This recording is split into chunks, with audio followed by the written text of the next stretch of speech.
Oesophagus हमारी कहाँ है इसमें, ये हमारी ईसोफेगस है, ठीक है। स्टमक हमारा ये है, एंड उसके बाद हमारा क्या है लिवर हमारा ये है, ठीक है, ध्यान देना। उसके बाद इसमें दिया हमारी पैंक्रियास, 5 नंबर पे पैंक्रियास हमारी ये है, एंड उसके बाद हमारी एब्डोमेन, और एब्डोमेन हमारा 6 नंबर पे ये है, ठीक है। उसके बाद हमारा असेंडिंग कॉलम 7 नंबर पर, और हमारा जेजुनम है 6 पर ही हमारा जेजुनम है, असेंडिंग कॉलम। उसके बाद हमारे अपेंडिक्स और रेक्टम। अपेंडिक्स हमारा 9 नंबर ये है, रेक्टम ये है। अपेंडिक्स क्यों था, देखो अपेंडिक्स का यहाँ पे कोई एक्सक्रीशन का रोल नहीं है, रोल मेन जो है हमारा वो है रेक्टम का। ये जो हमारा लास्ट वाला पार्ट है इसका रोल है रेक्टम का, ठीक है। इसके पार्ट देखिए, पहले हमारा ये माउथ है, ईसोफेगस है हमारा, और ये सारे इसके पार्ट्स हो गए जैसा हमने यहाँ पे देखा था और जो हमने पढ़ा है। इसका जो होता है हमारा 9 नंबर का अपेंडिक्स क्या है, देखो अपेंडिक्स क्या है, धीरे धीरे हमारी बॉडी में खत्म हो रही है। अपेंडिक्स का यूज क्या है, स्पेशली पहले क्या होता था, बहुत समय पहले जो आदि मानव हुआ करते थे वो क्या करते थे, घास फूस खाया करते थे। अपेंडिक्स का रोल ऐसे है इसमें, जब वो घास फूस खाया करते थे तो जो घास है, देखो एक घास, पत्ता, लकड़ी और खाने में कितना फर्क होता है। खाना पका हुआ हम खाते हैं, चाहे फ्रूट्स खा रहे हैं, पका हुआ खाना खाते हैं, बट अपेंडिक्स क्या है, जो पत्ते थे, घास थी, उसके पाचन के लिए थी। जैसे आपने देखा होगा अपेंडिक्स आपको जानवर, बकरी, भैंस में मिलेगी, ठीक है। हम लोगों के भी थी पहले, हमारे आदि मानव जो थे, हमारे पूर्वज जो थे उनके में थी, बट अब जैसे जैसे हमने ये सारी चीजें खाना खत्म कर दी, वैसे वैसे ये हमारी बॉडी से मतलब एक तरह से खत्म होती जा रही है। आने वाली पीढ़ी दर पीढ़ी में ये चीज हमें बिल्कुल नहीं मिलेगी, क्योंकि अब हम घास फूस नहीं खा रहे हैं, पत्ते नहीं खा रहे हैं, तो ये उसी वजह से थी। इसका मेन रोल उसी से था, ये क्या करती थी, घास वगैरह को डाइजेस्ट करती थी हमारी बॉडी में। रेक्टम का आपको बताइए वेस्ट प्रोडक्ट को बाहर निकालना, ठीक है।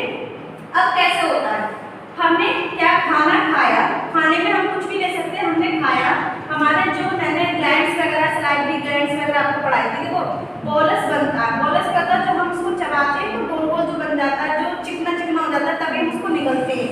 क्या करता है, अगर हमारी बॉडी, हमारे मुंह में सलाइवा नहीं होता है, जो जैम जैसा होता है ना, चिकना चिकना, जो लाल, जिसको लाल बोलते हैं, अगर हमारी मुंह में लाल नहीं बनेगी तो हम क्या है, भोजन को नहीं निगल सकते, क्योंकि लाल नहीं बनेगी, सलाइवा नहीं बनेगा, ठीक है।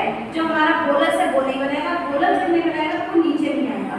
उसके बाद हमारा पूरा यहाँ पे पूरा हम उसको चबा लेते हैं, पूरा एक लुत्ती जैसी एक बोलस बना लेते हैं गोल गोल। उसके बाद हमारा बनाता है ईसोफेगस में, एंड ईसोफेगस में आने के बाद हमारा वो किसमें जाता है, स्टमक में। बहुत सारी क्रियाएं होती है स्टमक में। स्टमक में बाहर जाने के बाद हमारा लिवर हो गया, इधर 5 नंबर पे जो हमारा पैंक्रियास हो गया, धीरे धीरे क्या करेगा हमारा स्मॉल इंटेस्टाइन में। यहाँ पे इसमें क्या होगा, सारा जो हमारा ग्लूकोज, फ्रक्टोज, जो भी हमारा अच्छे जो न्यूट्रिशन होगा वो खाने में से चीज़ों को ऑब्जर्व कर लेगा।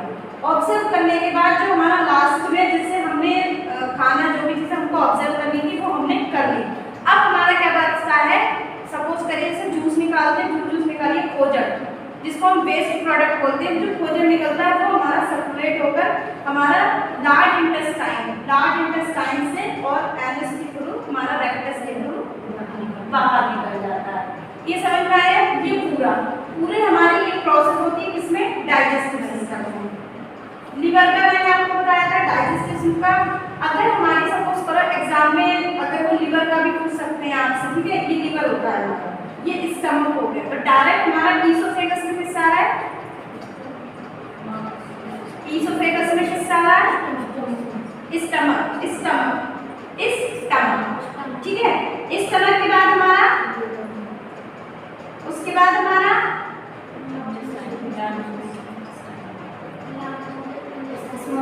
Small intestine. देखो बेटा इसका जो कनेक्शन है वो स्मॉल इंटेस्टाइन से है। यहाँ पे इन्होंने कलर सेम शो किया ना, पेट का जो कनेक्शन है वो स्मॉल इंटेस्टाइन से है। तो स्मॉल इंटेस्टाइन की लेंथ कितनी बताई थी मैंने, 7 से 8 है, 7 से 8 से 9 कितना मीटर, ठीक है, 8 से 9 सेंटीमीटर, कम से कम एमएम में मिलीमीटर नहीं लगाएंगे, 8 से 9 सेंटीमीटर। सेंटीमीटर।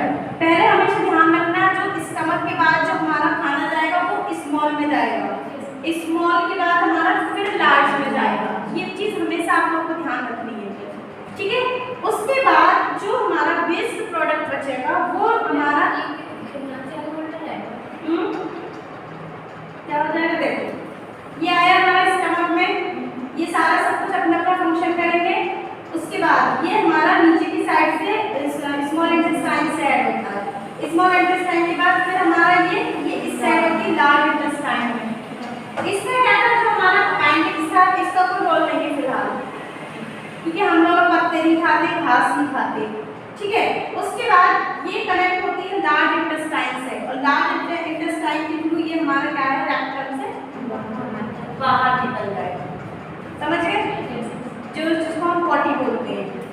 अब दूसरा एक चीज आपने इसमें देखी होगी, जैसे लूज मोशन होते हैं, लूज मोशन में वीकनेस क्यों आती है, उसका रीजन क्या है, खाना तो हम वही खा रहे हैं सब कुछ, और जो हमारा वेस्ट प्रोडक्ट निकलता है वो एक तरह से लिक्विड फॉर्म में निकलता है, वो हार्ड नहीं होता। जब हमारा पेट पूरी तरह से स्वस्थ होते हैं, हमको लूज मोशन नहीं होते, तो most of hard waste product निकलता है थोड़ा हार्ड होता है, बट ये लिक्विड फॉर्म में निकलता है। क्यों निकलता है, क्योंकि उसका जो ग्लूकोज है वो हमारा ऑब्जर्व नहीं हो रहा है, और जब हमें ग्लूकोज वगैरह जो चीज़ हमें चाहिए वो ऑब्जर्व नहीं होगी, तभी हम लोग को वीकनेस होती है। कहते हैं क्या, लूज मोशन हो रहा है, बहुत ज़्यादा वीकनेस आ गई, बहुत ज़्यादा चक्कर आ रहे हैं, खड़ा नहीं हो रहा है, इस तरह से, तो वो इसी वजह से होता है। अगर हमारा डाइजेस्टिव सिस्टम प्रॉपर वर्क नहीं करेगा तो फिर हमें वीकनेस आएगी, बॉडी डेवलपमेंट नहीं करेगी, हमें न्यूट्रिशन प्रॉपर मात्रा में नहीं मिलेगी। यहाँ तक किसी का कोई क्वेश्चन? यहाँ मैंने एक बार बताई थी, इसको हमेशा ध्यान रखना, जो हमारी ईसोफेगस जो होती है ना, ये हमारी खाने के लिए होती है। एक और बताई थी मैंने, लैरिंक्स फेरिंक्स पढ़ाई है, वो अलग होती है, उसको इसको सेम मत समझना बेटा, वो हमारे कौन से तंत्र में आती है, रेस्पिरेटरी सिस्टम में आती है हमारी, ठीक है। अब एक बच्चे इसको पकड़ो, एक बच्चे दरअसल इसको एक्सप्लेन करो, गलती होगी मैं बताऊंगी, ठीक है। बच्चे परेशान घबराते नहीं है, ठीक है, समझ में नहीं आएगा